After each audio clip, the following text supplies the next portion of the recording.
Lawrence, Massachusetts. Yes. So welcome home. Thank you. Had you not moved to Edmonton, Canada, would you have, do you think... I'd be vice president.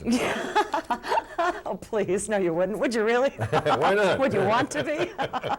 Would you have had the advantage musically for the training that you had? And I know that's You wonder when you go through life, and you say, well, what if this had not happened, if I'd gone through that door instead of that door, taken this path instead of that path, if my father had not died when I was younger, had he been healthy, I would have stayed in Lawrence. Had I gone to school there, gone to university, probably Harvard or MIT, or gosh knows what.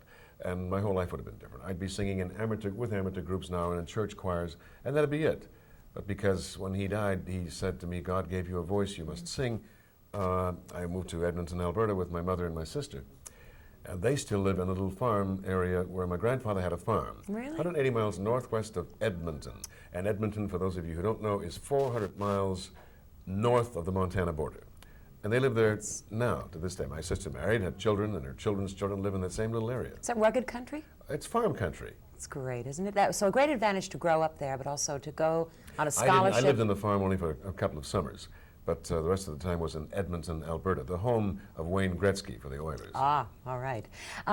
You also, you acknowledge it was a God-given gift, but I also wonder what it's like for a young person to have this kind of a gift when you might even stand, because of the gift, on the perimeter of all your friends. I mean, you're different, aren't you? You're different with the talent.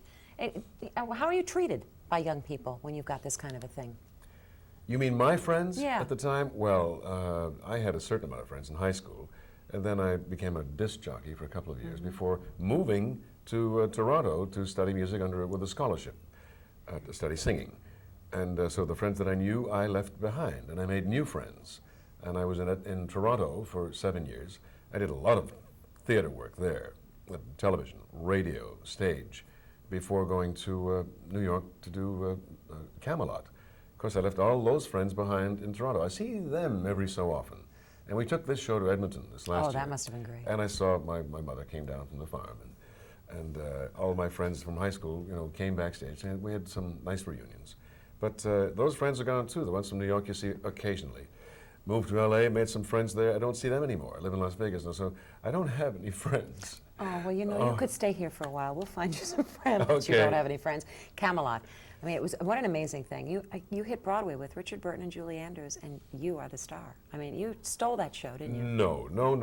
I was only part of that show. The Richard Burton and Julie Andrews were the stars of the show, and Robert Goulet was a small part of that show. Well, but I've read the critics. I mean, they really just raved about you. Well, it was nice of them to say what they said, but the Richard and Julie were the stars. Again, had you not done that show, life would have been different, right? Well, of course. Who knows what would have happened?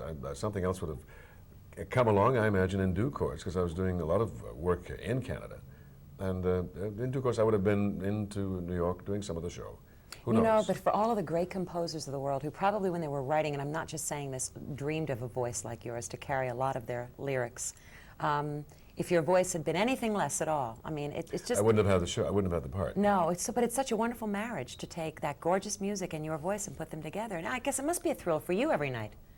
To go out and sing? Oh, to sing that kind of music. I love to sing, you see. Go ahead. I sing all the time. my wife says, you're always singing. It's not just the shower. I mean, around the house, and I'll pick a song one day and just sing it all day long. I mean, I love to make those noises. Vera, your wife, she obviously has a real important part in your career, and you two are partners, aren't you? Or you're a team. Well, we're married, you see.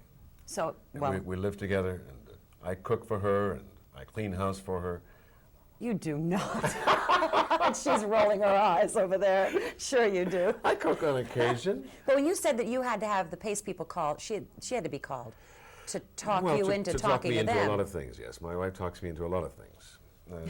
Certain clothes to wear. I was going to wear something else today. She said, no, a blue sweater would look nice. Well, I think she has very good taste. He looks good, She Vera. has good taste. She married you. Buys all, no. She buys all my clothes, and she'll say, I think you'd look good in this. She's the one that says, you need new slacks, you need new jackets, you need new shirts. I don't think so. I mean, a T-shirt and a pair of jeans is all I need, but no. She says, this is, and so, of course, she's right. Well, and let me tell you something. It's a good woman who wants her man to look good. Not every woman does. That's pretty all right. She's a good woman.